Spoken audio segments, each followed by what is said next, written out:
Magandang tanghali po, oras na para sa maiinit na balita.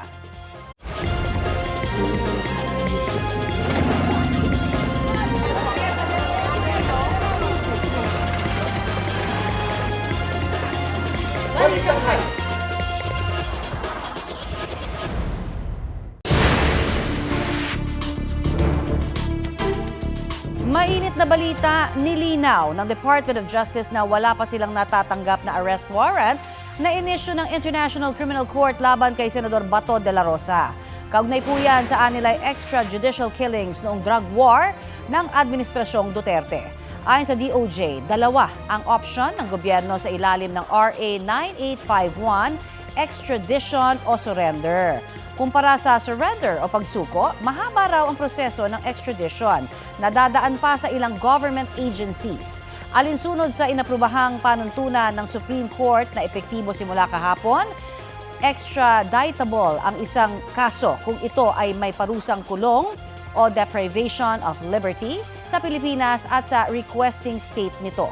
Sa kabila nito, sinabi ng DOJ na handang tumalima ang gobyerno sa arrest warrant sakaling lumabas na ito. Bago nito kwinestyon ni ICC Assistant to Counsel, Attorney Cristina Conti ang pulisiyang yan. Applicable daw ba yan sa mga kasong may kaugnayan sa drug war lalo't hindi naman state ang ICC? Sa ngayon, wala raw komunikasyon ang DOJ sa Center for Transnational Crimes kaugnay nito.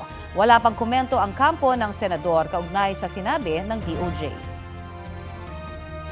Isa pang mainit na balita, 6 ang naiulat na nasawi dahil po sa hagupit ng bagyong Uwan. Sa datos ng NDRRMC, kabilang sa nadagdag ang 3 taga Cagayan Valley at isa sa Western Visayas. 13 naman ang naiulat na sugatan. Kumpirmado na po ang isa sa kanila, ang batang lalaki sa Catanawan, Quezon, na naaksidente habang nasa evacuation center. Sa ngayon, pumalo na po sa mahigit 2.3 million ang apektado ng dahil po sa bagyong Uwan. Mahigit 4,000 bahay ang naiulat na nasira, pinakamarami sa Bicol Region at Zamboanga Peninsula.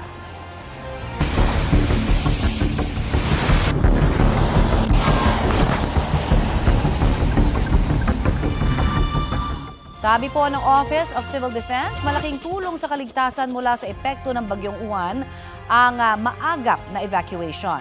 Sa ngayon, pinatututukan daw ni Pangulong Marcos ang kondisyon ng mga evacuee. Balitang hatid ni Ivan Mayrina. Ang maagang paglilikas sa mga daraanan ng bagyong Uwan naging susi para maging ligtas sa nakararami sa pananalasa sa kabila ng lakas ng bagyo. Ayon sa Office of Civil Defense, nakatulong din daw na sariwa pa sa alaala ng sambayanan ang trahedyang iniwan ng bagyong Tino sa Cebu kung saan mahigit 200 ang namatay. May factor din yung nangyari sa Cebu and our constant drive in issuing the warnings sa ating mga local government units and making sure that they act or implement their preemptive or preparatory activities. Pinulong ni Pangulong Bongbong Marcos ang mga ahensya ng pamahalaan para alamin ang pinsalang iniwan ng bagyong Uwan. Sa pangkalahatan, 426,000 na pamilya ang maagang pinalikas o pinag-preemptive evacuation. Marami ang inaasahang magsisiuwi na sa pagbuti ng lagay ng panahon at paghupa ng baha sa kanilang lugar. Katumbas yan ng 1.4 milyong Pilipino. Pinakamarami nagsilikas sa Bicol Region, mahigit 100,000 pamilya. Pinatututukan ng Pangulo ang kalagayan ng mga nagsilikas sa mahigit 6,000 na evacuation center sa iba't ibang rehiyong naapektuhan ng bagyong Uwan. Pinag-utos ni Pangulong Marcos Jr. sa Department of Social Welfare and Development ang tuloy-tuloy na pagbibigay tulong sa lahat ng mga sinalanta ng bagyo. Ipinag-utos din ng Pangulo sa Department of Health na siguraduhing mayroong mga medical teams sa lahat ng evacuation centers upang mabantayan ang kalusugan ng mga evacuees. Samantala, pinamamadali rin ang pag-aabot ng tulong sa mga bayan ng Kasiguran, Dilasag, Dinalungan at Tipakulaw sa Aurora na isolated. Kabuang 71 na kalsada ang di pa rin madaanan at nagpapatuloy ang mga clearing operations ng DPWH. Mahigit 1,000 bahay ang nasira. Halos 100 sa mga ito totally damaged. Agad na pinasimulan din ng Pangulo sa Department of Public Works and Highways ang rehabilitation efforts sa mga nasirang kalsada upang hindi maantala ang pagpapadala ng tulong sa anumang panig ng bansa. Patuloy naman ang pagpapabalik ng DICT sa internet service sa maraming lugar. Ang Budget Department naglabas na ng halos 1.7 billion pesos sa pondo para punan ng budget ang Department of Agriculture, DSWD at Philippine Coast Guard na malaki ang papel sa search and rescue operations sa tuwing may ganitong kalamidad. Ivan Mayri na nagbabalita para sa GMA Integrated News.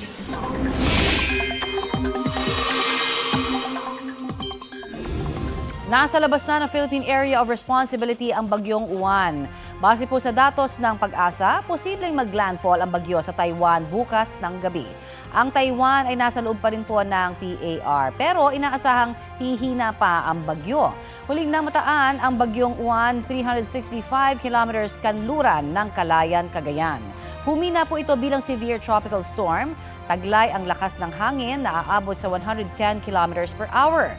Kahit nasa labas na ho ng PAR ang bagyong Uwan, magpapaulan pa rin po ito sa Luzon. Kasama na ang Metro Manila maging ang Western Visayas. Mas makakaasa sa maayos na panahon ang Mindanao at iba pang bahagi ng Kabisayaan, pero posible pa rin po ang mga local thunderstorm. Wala pa namang namamataang sama ng panahon sa bahagi ng Pacific Ocean sa ngayon. Wala mang ulan kagabi sa Maynila pero binaha ang ilang lugar doon kaya inilikas pa rin po ang ilang residente. Ang itinuturong dahilan ang bumigay na pumping station doon. Balitang hatid ni Jomer Apresto. Nagmistulang ilog ang bahaging ito ng UN Avenue, corner Quirino Avenue sa Paco, Maynila. Yan ay kahit wala namang ulan na naranasan dito mula pa kagabi. Ayon sa Barangay 672, bumigay ang Paco Pumping Station na nagdulot ng tuluyang pagbaha sa kanilang lugar. Nagbomba sila ng umaga, kaso umiinit po yata yung kanilang motor. Kaya bali nung pagdating po ng hapon, nag-abiso na po sila sa karatig na barangay. Mas malala raw ang sitwasyon kahapon na umabot pa hanggang baywang ang taas ng tubig. Sa pag-iikot ng GMA Integrated News pasado alas 3 ng madaling araw kanina, gutter deep pa ang taas ng baha sa bahagi ng UN Avenue at Quirino Avenue. Naabutan pa namin ang isang motorsiklo na tumirik sa gitna ng kalsada. Tinulungan ng rider na magtulak ng dalawang taxi driver na naghanap naman ng kanilang plate number na inanod dahil sa baha. Ang sasakyan naman na ito, umatras na lang at hindi na isinugal ang paglusong sa baha. Maging ang barangay hall ng barangay 672, inabot din ng tubig. Ayon sa barangay, nasa halos 70 pamilya mula sa 6 na barangay ang inilikas kahapon. Nabawasan na raw yan ngayon dahil bahagyang humupa na ang tubig. Ang natira po rito is 3 barangay po. Bali ang families po sa akin po may 11. Tapos doon po sa kabilang barangay, meron po silang 8 na families. Tapos dito po sa kabila, meron po silang 7 yata. Narito ako sa Lukban Elementary School sa Paco, Maynila, kung saan pansamantalang nanunuluyan ang mahigit 20 pamilya na apektado ng nangyaring pagbaha. Di pa malinaw kung kailan posibleng maayos ang pumping station, pero agad naman daw pauuwiin ang mga residenteng apektado sa oras na humupa na ng tuluyan ng tubig. Sinusubukan pa namin makuha ang panig ng MMDA at ng Manila LGU. Jomer Apresto nagbabalita para sa GMA Integrated News. Ito ang GMA Regional TV News. May init na balita mula sa Luzon, hatid ng GMA Regional TV. Kita ang pinsalang idinulot ng bagyong Uwan sa ilang lalawigan sa Hilagang Luzon.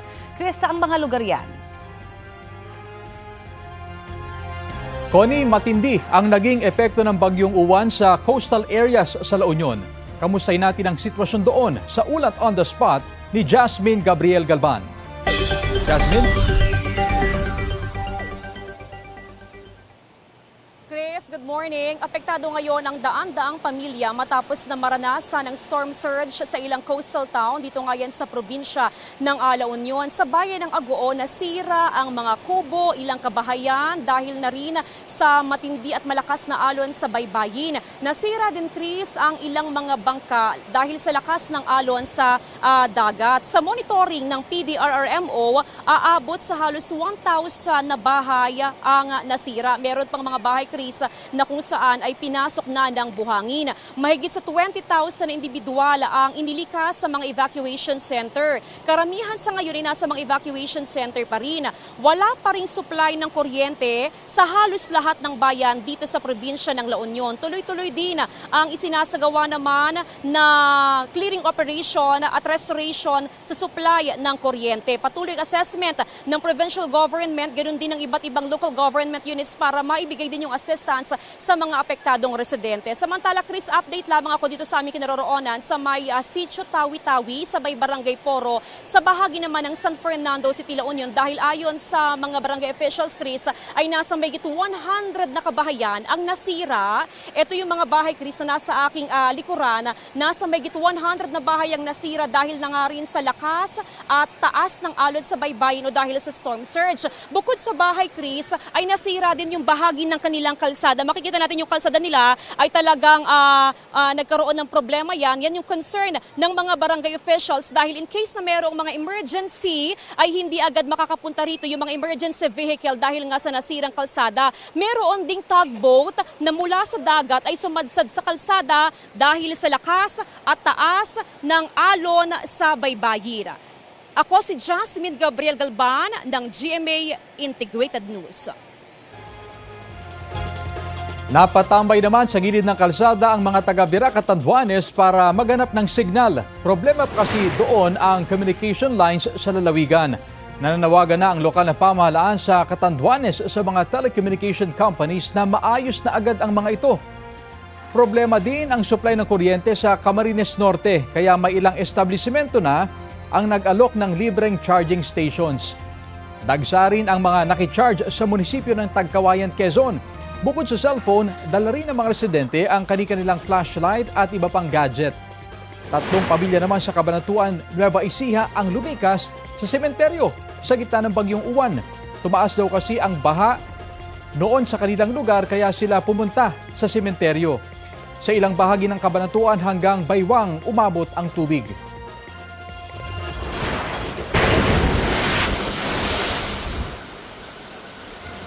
Malalakas na hampas ng alon ang naranasan sa ilang coastal barangay sa Iloilo City sa gitna po ng hagupit ng bagyong Uwan.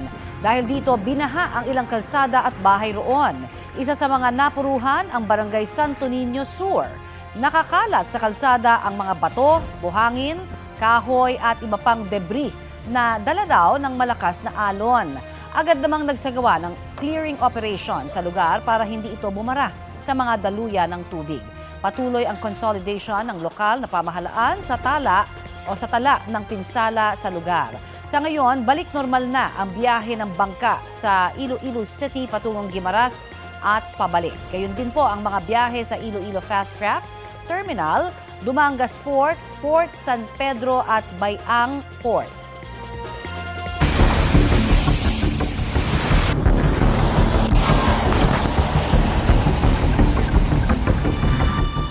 Sa Cordillera Administrative Region, 5 po ang nasawi dahil sa kabi-kabilang landslide dahil pa rin po sa bagyong Uwan. Balitang hatid ni Jonathan Andal. Bigla raw gumuho ang lupa sa bahaging ito ng Barangay Western Uma sa Lubuagan, Kalinga kahapon.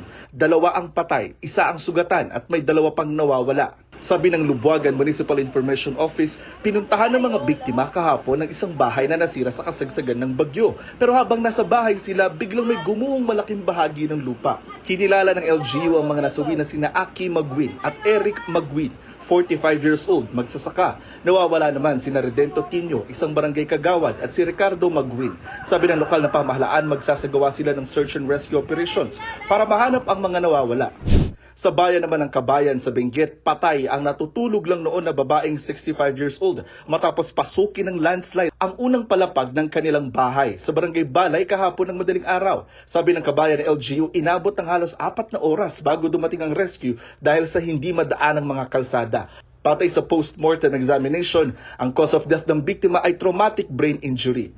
Sa bayan naman ng Tinok sa Ifugao, isa rin ang patay matapos matabunan ng lupa at pine tree ang tinitirhan niya habang siya natutulog gabi nitong linggo, kasagsagan ng super bagyong Uwan. Kinaumagahan na siya na-retrieve ng mga otoridad ayon sa Tinok Municipal Police Station.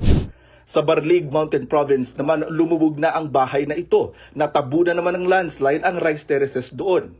Sabi ng Barlig LGU, isang senior citizen ang nasawi roon matapos matabunan ng putik ang kanilang bahay sa barangay Latang kahapon ng madaling araw. Nakaligtas naman pero sugatan ng dalawa pa niyang kasama sa bahay na nirescue ng bayanihan ng mga taga roon. Sa Baguio City, walang casualty. Ang naging pinsala lang ay mga nagtumbahang pine tree at poste ng kuryente, kaya nawalan ng kuryente ng halos buong lungsod ng Baguio. Buti at may alok na free charging station sa City Hall, Baguio Convention Center at pati sa mga hotel. Nagulat kami na minimal lang ang impact sa amin. We were spared from devastation. Malaki yung impact nung mountain range natin. Meron pa yung Sierra Madre, tapos siyempre pagpasok dito sa Cordilleras. So nakatulong na malaki. Jonathan Nandal, nagbabalita para sa GMA Integrated News.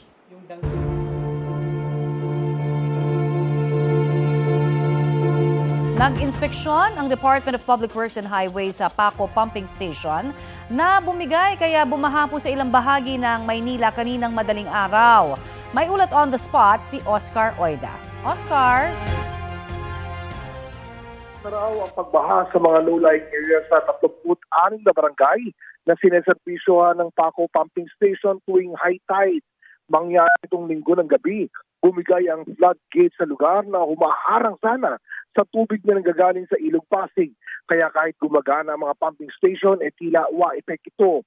Kanina, nagsadya dito si DPWH Secretary Vince Dizon upang alamin ang sitwasyon at ayon sa kanya ay paiimbestigahan niya ito upang malaman ang naging sanhi. Pero ayon umano sa mga foreign consultants, ay posibleng sanhi ito ng sobrang lakas na pressure ng tubig nitong mga nagdaang araw. Pagtitiyak naman ni Secretary Dizon, may warranty pa ang naturang floodgate at gagawin ito ng foreign contractor na gumawa nito nang walang dagdag na gastos sa gobyerno. Posible umunong tumagal ng 14 days ang pagkumpuni, kaya ang plano ni Secretary Dizon ay makipag-ugnayan sa MMDA upang malagyan muna ng mobile pumps sa lugar. Connie? Maraming salamat, Oscar Oida. Update po tayo sa clearing operations ng DPWH sa mga lugar na apektado ng Bagyong Juan at iba pang issue. Kausapin po natin si DPWH Secretary Vince Dizon. Magandang tanghali at welcome po sa Balitang Hali, si Connie Season po ito. Magandang tanghali, Connie. Magandang tanghali po. Kamusta po ang ating paglilibot? Ano ho ba yung mga lugar na nakapagtala ho ng pinakamaraming pinsala sa mga infrastruktura po natin, tulay, kalsada, dahil po dito sa epekto ng Bagyong Juan?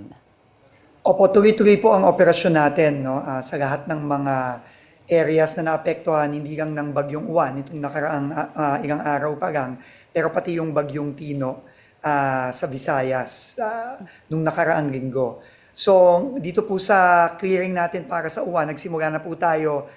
Simula po nung humupa na kahapon ng umaga, nagsimula na po ang kasagsagan ng clearing operations natin mula Bicol hanggang norte, no.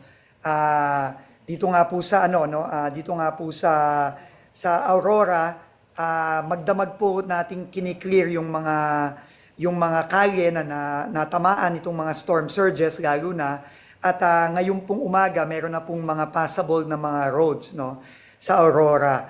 Dito naman po sa Catanduanes, sa Camarines Sur, tsaka sa Albay, tuloy-tuloy din po tayo. Pati na rin sa Isabela, sa Cagayan, pati na rin sa Lingayen, no, sa yung mga storm surge na tinamaan ng bayan ng Lingayen sa Lingayen Gulf na talagang halos 1 metrong buhangin ang dinala ng mga storm surge. Nakiklear na rin po natin paunti-unti, no. Ito pong nakikita ninyo ngayon sa video, ito po yung sa Dipaculaw Road, no, sa Aurora. No, ngayon po, kinlear na po natin ito at kanina off-road lang, nadadaanan na po ng mga truck at ng mga iba pang mga morning. Pero ako po mismo ay pupunta dito sa Aurora sa Biyernes para po i-assess at pabilis nating maaayos yung coastal road dito papuntang Dipaculaw sa Aurora. Okay. So tuloy-tuloy po tayo, Connie, no, sa lahat ng area. Pati na rin dito sa Metro Manila, no, sa Navotas, yung mga kailangang gawin ng mga nasirang mga dike sa Manila Bay, papasok ng Navotas, gagawin na rin po natin. Opo, at sa lawak ho talaga ng mga infrastruktura ho natin na kailangang ayusin, ano ho ba yung magiging sistema? Particular ho sa paglalabas ng pondo, tsaka yung timeline. Lalo na ho kanina, yung sinasabi nga na pinakita ho natin na video sa Dipakulaw, yung buong stretch na yun halos, matatagalan ho ba ang pagsasaayos nito? Unang-una, commit na po ang ating Pangulo, no, na lahat ng pondong kinakailangan para ma-repair natin ang lahat ng mga nasira dahil dumaang bagyo, available po yan. No? Yan po ang assurance ng ating Pangulo sa ating mga kababayan. Dito naman po sa timeline, no, magagaman po natin, halimbawa po itong sa Dipakulaw, magagaman po natin sa mga susunod na araw kung gaano kabilis natin magagawa ito. Pero ito ay kailangan simulan na agad-agad. No? At nagpapasalamat tayo sa ating Pangulo na lahat ng available na funds para magawa ito ng mabilis. Okay, pero syempre sa kabila ho, syempre ng kagustuhan natin na mapabilis, syempre yung pagsasaayos po nitong mga nasirang kalsada, mga tulay. Magsasagawa rin ho ba kayo on the side ng investigasyon kung bakit ganun ka siguro bilis nasira ito? O baka kasi may... Kasabay po yan. No? Okay. Kasabay po yan, Connie, no? Sa lahat naman ng mga nangyayari ngayon, kailangan nating malaman kung ano ang naging sanhe. Kung ito ba talaga dahil lang sa mga sakunang dinanas natin o merong kakulungan din, no, sa pagpapagawa nitong mga to. So, kagaya halimbawa, no, itong binisita ko lang ngayong umaga, yung nasirang floodgate sa Estero de Paco sa Maynila, kasabay nung pagpapagawa natin, no, na nag-commit naman yung kontratista na walang dagdag na gasto sa gobyerno ito, kayang maayos to in 14 days at papatibayin pa to in the next 3 months. Kasabay nito, kailangan din natin imbestigahan ano ba talagang naging sanhi nito at ano ba talaga ang naging dahilan, no, nung pagka-yupe nitong floodgate sa Estero de Paco. So yung ginagawa natin sa mga ganitong klaseng infrastruktura, gagawin din natin sa mga nasirang kalye, nasirang mga tulay. So kasabay po yan. Pero ang importante po sa atin ngayon, utos na rin ng ating Pangulo, talagang kailangan mapabilis ang pagpapagawa nito sa lalong madaling panahon. At patungkol naman ho doon sa nagdaang Bagyong Tino, kung saan marami ho ang nasalanta dahil po dito sa bagyo at may mga sinasabi initial findings na ho dapat daw, no, ang ating DPWH patungkol po sa mga nangyari. Meron na ho ba tayong tukoy, mga individual, korporasyon, mga politiko kaya na maaari hong naging sanhi or is it just the natural calamity ho na sinasabi nga? Alam nyo ho, no, yung nangyari sa Cebu at sa ibang lugar, no, dahil sa Bagyong Tino, klaro na napakalakas ng bagyo. No? Pero klaro din sa nakita natin at nasaksihan mismo ng ating Pangulo na meron ding mga kakulangan na nangyari. No, na may mga plano na hindi in-implement ng tama, imbes na gawin yung mga proyektong dapat na nagawa na nitong nakaraang mga ilang taon na, no, kagaya nung pinakita ng ating Pangulo na master plan sa Cebu na 2017 pa pala meron, merong mga proyekto doon na hindi nagawa. No? Kaya yun po, in fact, ngayon pong alauna, tutulungan din po ako ni former Secretary ng DPWH, Babe Singson, at pag-aaralan natin ng mabuti, yung master plan na dapat natapos na pala noong 2017 pa lang, na kailangan na-implement, na hindi naman na-implement ng tama. So, yun po ang pag-uusapan namin mamayang alauna dito sa DPWH at magsasubmit po kami ng report sa ating Pangulo at yung mga dapat na in-implement sana noong 2017 pa, noong 2018 pa, ang utos ng Pangulo natin, i-implement na yan ng agad-agaran. Nakikipag-ugnayan na rin. Opo, nakikipag-ugnayan na rin ho ba kayo sa pamunuan po ng DNR dahil may mga sinasabi rin ho na maaring nag-release ng permit, no, sa ilang mga negosyante na maaring mali, dahil nga po nakapag-contribute di umano dito sa pagbaha, at least dyan po sa Mayliloan particular na. Opo, tayo po ay makikipag-ugnayan sa sa DNR at kung anong kailangan nilang tulong para i-assess kung yung bang mga requisitos o yung mga requirement o kondisyon ng kanilang mga ECC na i-release, natupad ba nitong mga kontratista. So handa po ang DPWH na makipagtulungan sa DNR para ma-assess ng tama ito. Alright, marami pong salamat sa inyo pong update na ibinigay po sa amin. Maraming salamat po, Connie. God bless po. God Magandang bless din tanghali. po. Yan po naman si DPWH Secretary Vince Dizon. Kabilang ang pamilya ni Sparkle actor Allen Ansay sa mga naapektuhan ng pananalasa ng Bagyong Uwan. Nag-share si Allen ng video na kuha sa kanyang hometown sa Camarines Sur sa gitna ng pananalasa ng bagyo. Nag-worry nga raw si Allen lalo't nakatira ang kanyang pamilya malapit sa dagat. Mabuti na lang daw nakalikas sila agad kaya hindi sila naabutan ng storm surge. Ginawa nila mama, nag-evacuate na sila. So lahat ng gamit namin inakyat na. Tapos kumbaga mas inisip na nila kaysa isipin yung mga gamit, mas inisip nila mag-evacuate kasi mahirap na abutan ka ng dagat o abutan ka ng baha. Update po tayo sa press conference ng Department of Justice tungkol sa arrest warrant umano ng ICC laban kay Senador Bato de la Rosa. At may ulat on the spot mula po roon si Sandra Aguinaldo. Sandra? Yes, Connie, sinabi rin ng Department of Justice na wala pa silang natatanggap at nakikitang warrant of arrest ng International Criminal Court laban kay Senador Bato de la Rosa. Pero ayon kay Prosecutor General Richard Fadillon, kung meron mang warrant ay magko-comply ang gobyerno. Matatandaan nitong weekend ay inanunsyo ni Ombudsman Jesus Crispin Rebulla na nagpalabas na ng warrant ang ICC. Paliwanag ni Chief State Counsel Dennis Chan, sa ilalim ng batas may dalawang option ang pamahalaan at ito ay extradition at surrender. Aniya mas mabilis ang proseso ng pag-surrender kay De La Rosa kung sakali. So extradition daw kasi ay kailangan dumaan pa sa korte. Meron ding question kung pwede ba ang extradition gayong hindi naman bansa ang ICC. Wala din naman daw treaty ang Pilipinas at ICC kaugnay sa extradition. Nabanggit din ng DOJ na merong nakabimbing kaso sa Korte Suprema na kumu-question sa legalidad ng pag-surrender kay Duterte sa ICC na nauna nang nangyari. Maaari daw nilang hintayin ang desisyon ng Korte Suprema kaugnay dito. At kung sakaling ibang paraan daw ang gagamitin nila kay De La Rosa, ay hindi rin daw nangangahulugan na mali ang ginawa noon ng gobyerno na pag-surrender kay Duterte. Meron din daw tinatawag ko ni na principle or of reciprocity kung saan inaasahan na tumanim ang isang bansa sa hiling ng isa pa o kaya ay ng ICC. So yan muna, Connie, ang pinakauling ulat mula dito sa DOJ. Connie? Maraming salamat, Sandra Aguinaldo. Ito ang GMA Regional TV News. May init na balita sa Visayas at Mindanao, hatid ng GMA Regional TV. Isang lalaki sa Opol, Misamis Oriental ang nasawi dahil po sa masamang panahon kahit hindi direktang tinamaan ng Bagyong Uwan. Sara, anong nangyari sa biktima? Connie, nadaganan ang bahay nila ng punong bumagsak dahil sa malakas na hangin. Nangyari ang insidente nitong linggo sa Barangay Limunda. Nagkasira-sira ang bahay dahil sa laki ng punong bumagsak. Sabado pa lang ay masama na ang panahon sa Opol dahil sa buntot ng Bagyong Uwan.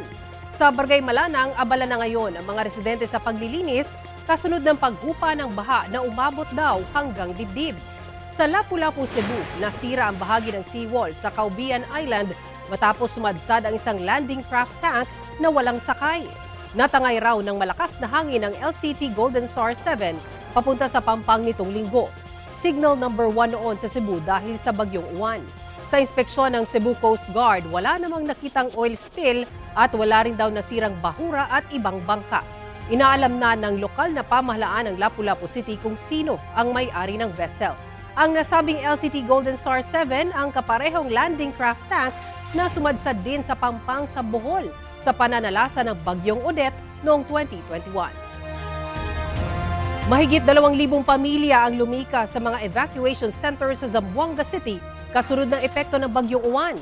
Ayon sa lokal na pamahalaan ng Zamboanga City, nagmula ang mga apektadong residente sa 12 barangay.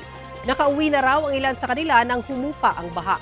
Sa ngayon, may mga bahay pa ring apektado ng baha matapos umapaw ang tubig sa ilog sa Barangay Tugbungan. Ang mga tinulungang lumikas isinakay pa sa wheel loader para madala sa evacuation center dahil sa abot bewang na baha. Nalubog din sa baha ang mga bahay na nasa tabing ilog sa Barangay Tumaga.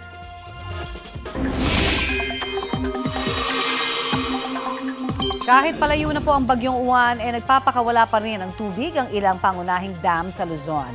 Sa nakalipas po na 24 oras, tig-6 na gates ang nakabukas sa Ambuklao at Binga Reservoirs ayon sa Pag-asa. 5 sa Magat, habang tig-3 gates ang nakabukas sa Ipo at ang Angat Reservoirs. Karaniwang nagpapakawala ng tubig ang mga dam upang maiwasan po ang pagkasira ng mga rubber gate ng dam at magdulot ng mas malalang pagbaha. Nasa state of calamity ang Dagupan, Pangasinan dahil sa matinding pinsalang dulot ng bagyong Uwan. Winasa po ng bagyo ang mga bahay at bangkang pangisda sa tabi ng dagat. May heavy equipment ding nabagsakan ng signage kasunod po ng malakas na hangin. Baha naman sa ilang bahagi ng lungsod dahil sa daluyong o storm surge na sinabayan pa ng high tide. Lumikas ang ilang residente dahil mabilis tumaas ang tubig. Nahirapang mag-rescue ang mga otoridad dahil sa taas ng baha. Ayon sa lokal na pamahalaan, sinisikap maibalik agad ang supply ng kuryente, tubig at iba pang pangunahing serbisyo sa lungsod.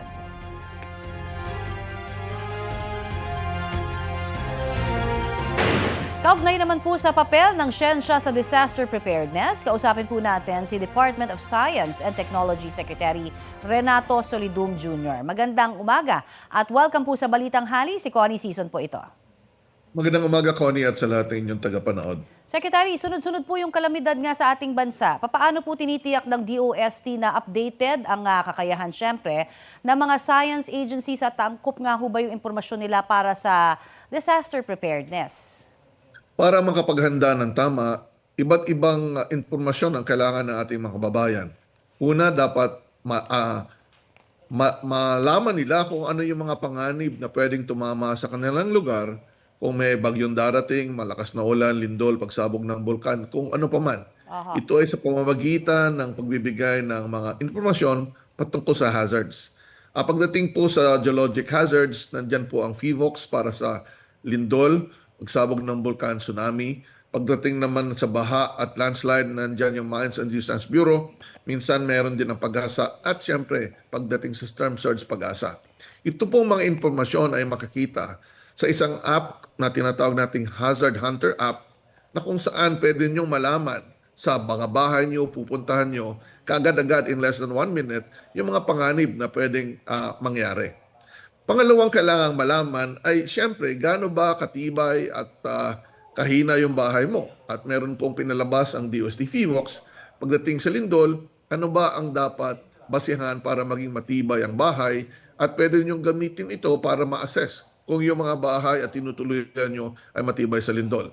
Pangalawang napaka-importante talaga ay yung pagbabantay ng mga panganib pagdating sa bagyo, klima, pag-ulan, nandyan po ang Pag-asa, pagdating sa lindol, pagsabog ng bulkan, tsunami, nandyan ang FIVOX.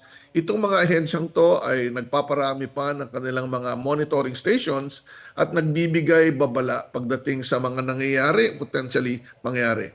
Pero pagdating naman po sa dapat mangyari na pagdating response ng ating mga komunidad, importante po na ang lead dyan ay talagang local government at ang komunidad. Para kung ano man ang mga panganib at may warning na mangyayari, ay sumisikap po sila na maisakatuparan yung recommended actions na binibigyan din ng guidance ng DILG, hindi lang ng DOST.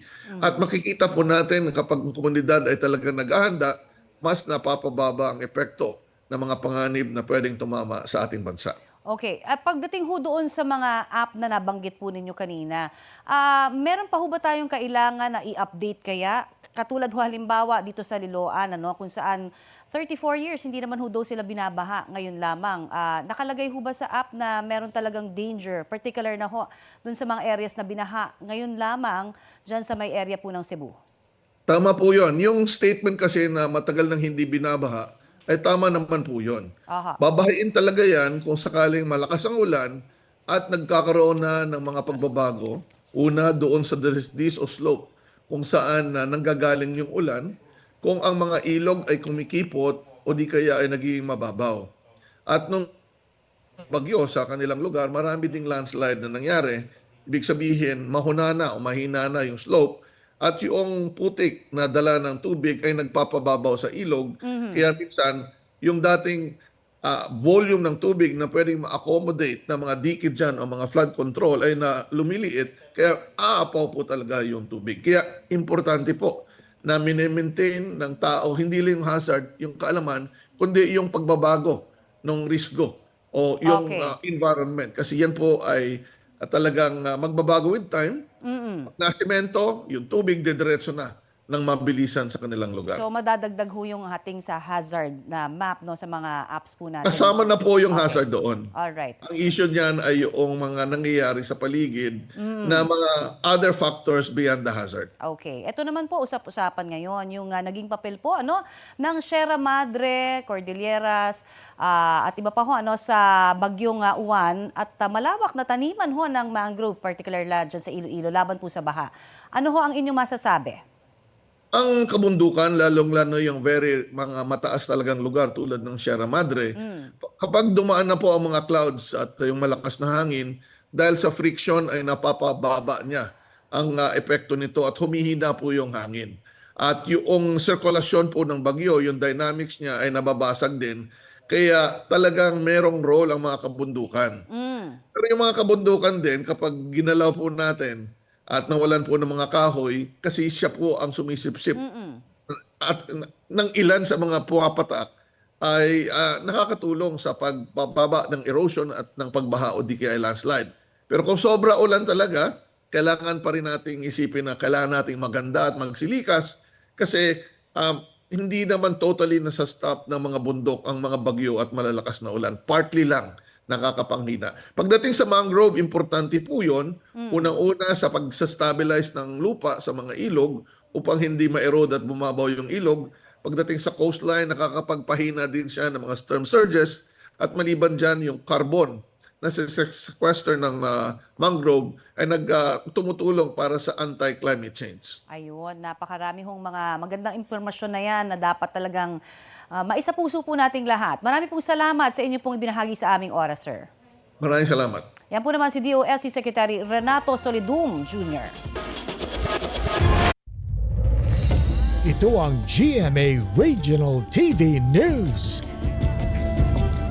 Kabilang sa mga nasawi dahil sa bagyong Uwan ang batang kambal na natabunan ng guho sa Cayapa, Nueva Vizcaya. Batay sa investigasyon, natutulog ang kambal at kanilang pamilya nang magka-landslide sa bundok doon. Kabilang sa mga natabunan ang bahay nila sa barangay Balangabang. Nahukay ng kanilang ama at mga kapitbahay ang kambal na idineklarang dead on arrival sa ospital. Nagtamo naman ng mga sugat ang ama, ina at isa pa nilang batang kamag-anak.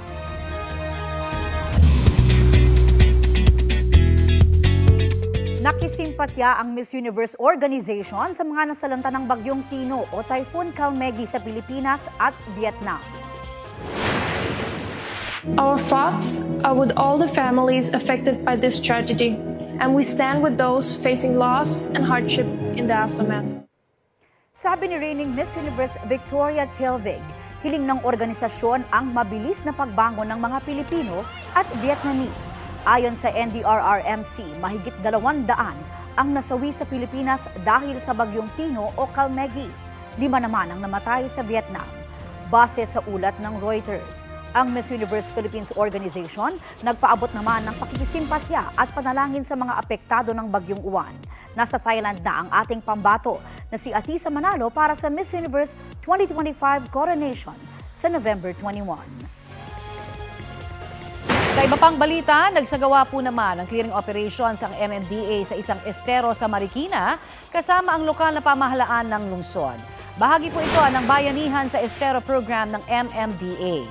Layo nitong malinis ang mga basura at putik na nagiging sanhi ng pagkabara ng tubig. Ayon sa MMDA, target nilang maka-40 estero sa Metro Manila hanggang matapos ang taon. Makatutulong daw itong maibsan ang baha sa Metro Manila. Arestado sa Quezon City ang isang lalaking nang blackmail umano sa dati niyang kasintahan. Itinanggi po yan ng akusado at sinabing ang ugat ng gulo ay ang mga kaanak ng kanyang ex-girlfriend na galit daw sa kanya. Balitang hatid ni Bam Alegre. Tahimik na nakinig ang lalaking akusado nang makorner siya at hainan ng arrest warrant ng mga polis ng QCPD Station 5. Binasahan siya ng kanyang Miranda rights kaugnay sa kasong paglabag sa Anti-Photo and Video Voyeurism Act of 2009. Ang asunto, nagsimula raw sa isang online game. Base sa investigasyon, may nakilala siyang gamer na naging kasintahan niya. Pero nang nakikipaghiwalay na sa kanya ang babae, nagbanta umano ang akusado na ikakalat ang kanilang maseselang video. Na-meet niya yung victim sa paglalaro ng online gaming. And through that gaming, nagkapalagayan sila, nagkaroon sila ng relationship. Later on, itong victim, nag-decide na maghiwalay sila. So sa paghiwalay nila, binlockmail siya nung accused. So nag-send siya ng mga photos doon sa family members and friends. Itinanggi ng akusado ang paratang. Giit niya galit sa kanya ang kaanak ng kanyang ex, kaya may ganitong kaso. Wala raw siyang video na ginagamit pang blackmail. Totoo raw ang kanilang relasyon at tumagal na mahigit 1 taon mula na magkakilala sila sa isang online game. No comment na lang po muna ako sa ganun. Tingin ko po dun sa kapatid niya na galit sa akin. Nagbigay ng paalala ang pulisya sa pakikipagkilala sa mga online game. So dapat mag-ingat tayo magbigay ng mga informations sa mga ginagawa natin. Hindi natin lahat pinapakita dyan. For our safety also. Kasi hindi natin alam kung anong pwede nilang gawin sa mga binibigay natin mga information at mga photos actions. Nasa kustudiya ng Fairview Police Station ang akusado habang hinihahanda ang return of warrant. Bam Alegre, nagbabalita para sa GMA Integrated News. Tinalakay ang wastong paggamit ng Artificial Intelligence o AI sa 13th Association Summit sa Clark, Pampanga. May tema ho ang summit ngayong taon na Power of Unity, Connect, Convene at Collaborate, na nilahukan ng mga miyembro ng Philippine Council of Associations and Association Executives. Present sa event si GMA New Media Chief Technical Officer Raymond Sarmiento na nagbahagi ng kaalaman tungkol sa pagpapalakas ng interoperability ng mga asosasyon. Gayon din po ang mga paraan para pigilan ang misinformation, disinformation at fake news. Ilang samahan at individual naman ang kinilala sa summit para sa kanilang ambag sa kalikasan, teknolohiya at komunidad. Layon ng summit na magsilbing platform sa mga miyembro para ibahagi ang kanilang experience at best practices sa kanilang organisasyon.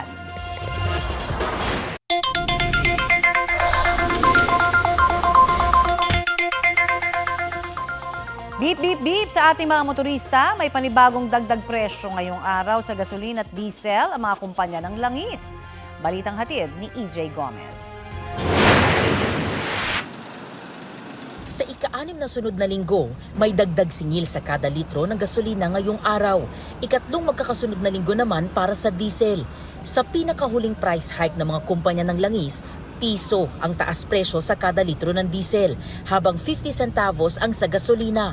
Wala namang price adjustment sa kerosene, kasunod ng pagpapatupad ng gobyerno ng State of National Calamity. Ang 55 anyos na si Tatay Restituto, tumanda na raw sa pamamasada. Kahit pa raw sentimo lang ang taas presyo sa gasolina, malaking bawas yun sa kita niya, lalo na ngayong mataas ang presyo ng mga bilihin. Malaking kabawasan yun. Kada 15 pesos na mawawala malaking kabawasan na yun. Kailangan huwag nang itaas. Talaga mahirap na dahil may edad na. Kumakayot pa rin, walang inaasahan. Dito lang tayo maasa sa tricycle. Isa pang senior citizen na tricycle driver si Tatay Napoleon. Ilang dekada na raw siyang namamasada, hanggang ngayong 63 anyos na siya. Mas tumindi raw ang tumal ng biyahe dahil sa magkakasunod na bagyo at suspensyon ng mga klase at trabaho. At ngayong may taas presyo na naman sa gasolina, baka wala na siyang maiuwi sa kanyang pamilya. Malaking epekto sa bawas kita talaga. Lalo ngayon may bagyo, talagang matumal. Tulad nung linggo, ang kinita ko lang, boundary lang, wala na akong naiuwi. Kahit pang gasolina, wala. Ang jeepney driver naman na si Ramon, nagsasawa na raw sa paulit-ulit na lang na taas presyo sa diesel. Malaking kaltas daw ito sa maghapon niyang kita. Minsan 700, 1,000 ganun. Diesel pa lang yun. 700. 700 din. malaking epekto. May epekto din. Kaso lang, wala tayong magagawa eh. Yung sitwasyon ng driver, ganun din, hirap. Kailangan magsipag para kumita. Ilang kumpanya ng langis ang nagsabing walang oil price hike sa ilang lugar dahil sa ipinatutupad nitong price freeze kasunod ng pananalasa ng mga bagyong Tino at Uwan. Kabilang dyan ang Cagayan, Isabela, Nueva Vizcaya, Albay, Camarines Sur, Camarines Norte at Sorsogon. May kumpanya na hindi rin magpapatupad ng taas presyo sa langis sa mga probinsya ng Pangasinan, Nueva Ecija, Negros Occidental, Cebu, Aklan, Antique, Capiz, Iloilo at Bicol Region. EJ Gomez, nagbabalita para sa GMA Integrated News. Abiso po sa mga customer ng Meralco dahil lalaki po ang bill natin sa kuryente ngayong buwan. Paliwanag po ng Meralco, tumaas kasi ang transmission charge at feed-in tariff allowance. Mahigit 15 centavos per kilowatt hour ang kabuang dagdag singil. Dahil po dyan magkakaroon nga ng 30 pesos na dagdag sa bill sa mga kumukonsumo ng 200 kilowatt hours na kuryente kada buwan.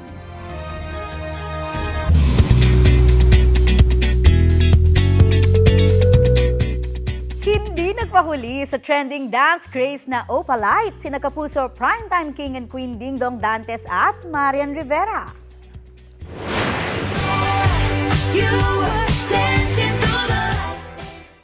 Ang song kabilang sa bagong album ni Taylor Swift, benta sa netizens at #couple goals daw ang dong yan. Kaya naman may mahigit 17 million views na yan sa Facebook.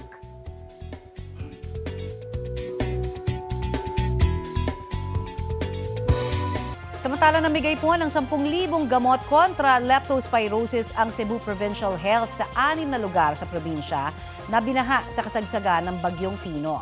Kabilang po sa mga hinatira ng doxycycline ang mga lokal na pamahalaan ng Compostela, Danao City, Liloan, Consolacion, Talisay City at Cebu City. Binigyan din po ang mga empleyado ng Kapitolyo at tauhan ng Bureau of Fire Protection. Sabi ng Department of Health, anuman ang dahilan, may sugat man o wala, basta napalusong po kayo sa baha, hugasan agad ang katawan ng tubig at sabon.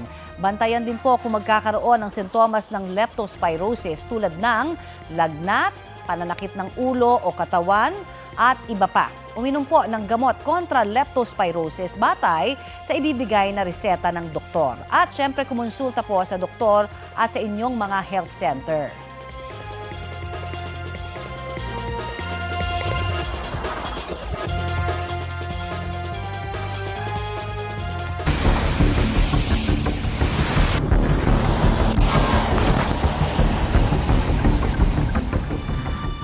Update naman po tayo sa sitwasyon sa probinsya ng Aurora kasunod ng hagupit ng Bagyong Uwan. May ulat on the spot si Ian Cruz. Ian? Connie, matitinding pinsala pa rin ang ating nakikita dito sa Aurora. Kagaya dito sa kinaroroonan natin ngayon, yung Dinadyawan sa bayan ng Dipakulaw. Majority, Connie, ng resort ay nasira sa daluyong. Ang kwento nila ay umaabot daw ng 20 to 40 feet yung naranasan nilang storm surge dito. Umaasa ngayon ng tulong ang mga may-ari at mga trabahador ng resort na nawalan ng hanap buhay. May portion din dito, Connie, sa Dinadyawan na nasira yung kalsada. Mabuti na lamang may natira pang bahagi na pwedeng daanan. Sa daan naman patungo dito, maraming poste na pinadapaan ng hangin at storm surge ang nakahambalang sa kalsada. At kinakailangan, Connie, na mag-ingat sa mga kable dahil marami ang nakalaylay sa kalsada. Nakarating tayo sa ibang bahagi ng Dipakulaw at ngayon ay patungo na sa bayan ng Dinalungan dahil nadaraanan na nga ang nawasak na bahagi ng National Road sa pagitan ng Ampere at Titali sa Dipakulaw. Kaya mararating na rin ng mga motorista ang Northern Aurora. Bukod sa kalsada na patuloy na kinukumpuni, marami rin tayong nakitang mga bahay na nawasak ng storm surge coastal area at tulong din, Connie, ang hinihiling nila.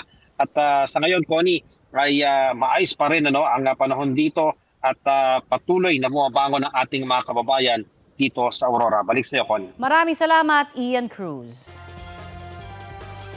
Samantala mga kapuso, November 11, 2005 o eksaktong 2 dekada na mula nang maging bahagi po ng inyong tanghalian ang Balitang Hali.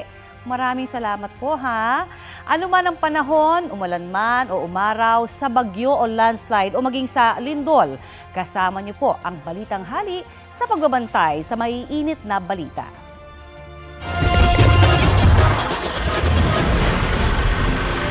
Lalo pang lumakas ang bagyong Milenyo. Dito rin sa ating kinalalagyan. Tungkol sa pinakakarewang ulan pa rin. Paglamo ng lupa sa isang buong barangay sa St. Bernard, Southern Leyte, libo-libo katao pinangangambahang natabunan. Bilang ng patay dahil sa bagyong Ondoy, umakyat na sa 204 na po.